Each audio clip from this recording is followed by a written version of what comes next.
আসলেই কি সৌদি আরব ভিসা বন্ধ করে দিয়েছে? ভিসা বন্ধ এমন নিউজ পাইয়া দালালকে বেশি টাকা দিয়েন না। আর ভিডিওটি দেখুন। গত 2 দিন যাবত আমাদের দেশের নিউজ চ্যানেলগুলো যেইভাবে প্রচার করতেছে, আমরা পারিও বটে। আসসালামু আলাইকুম রহমতুল্লাহ। ম্যাক্স প্রবাসী ব্লগ চ্যানেলের পক্ষ থেকে আপনাদের সবাইকে স্বাগতম। সৌদি আরবের ভিসা একেবারেই বন্ধ এরকম কোনো নিউজ সৌদি গণমাধ্যম এখনো করেনি। এমনকি সৌদি আরবে যারা পুরাতন থাকে এরাও এই খবরটি এখন পর্যন্ত পুরোপুরি নিশ্চিত করতে পারে নাই। তাই বিভ্রান্ত হবেন না, কেউ বিভ্রান্ত হয়ে দালালকে বেশি টাকা দিয়ে আসার চিন্তা ভাবনা ছেড়ে দিন। আর এই সুযোগের অপেক্ষায় থাকে দালালরা। আর এরকম সুযোগ আসলেই তারা সাধারণ মানুষের কাছ থেকে মোটা অঙ্কের টাকা হাতিয়ে নেয়। তাই বিভ্রান্ত হবেন না, সবাই রিল্যাক্স থাকুন। এইটা হয় প্রতি বছরই, প্রায় হয় এরকম।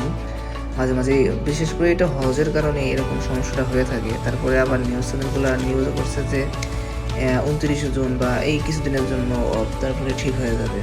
তাই দালালের খপ্পরে কেউ পড়বেন না। এরকম হয় প্রতি বছরই, ভিসা ডাউন থাকে। আর বিশেষ করে হজের মৌসুমে এটা হয়ে থাকে প্রতি বছরই, 2-1বার হয়। এটা নিয়ে হওয়ার কিছু নাই, বেশি টেনশনের কিছু নেই। তাই দালাল চক্রকে সুযোগ দিবেন না, ওরা কিন্তু সুযোগ কাজে লাগিয়ে দিবে।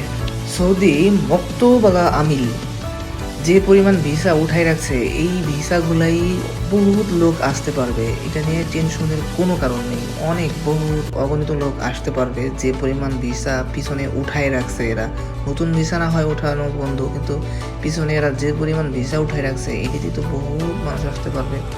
তাই বিভ্রান্ত না হয়ে রিল্যাক্স থাকুন। সাধারণ মানুষ যে রেটে বাইরে বা প্রবাসী পা রাখতেছে, আপনি ওই দামেই আসুন, 1 টাকাও বাড়িয়ে দেবেন না কোনো দালালকে। ভিডিওটি এই পর্যন্ত, ভালো থাকবেন, আল্লাহ হাফেজ।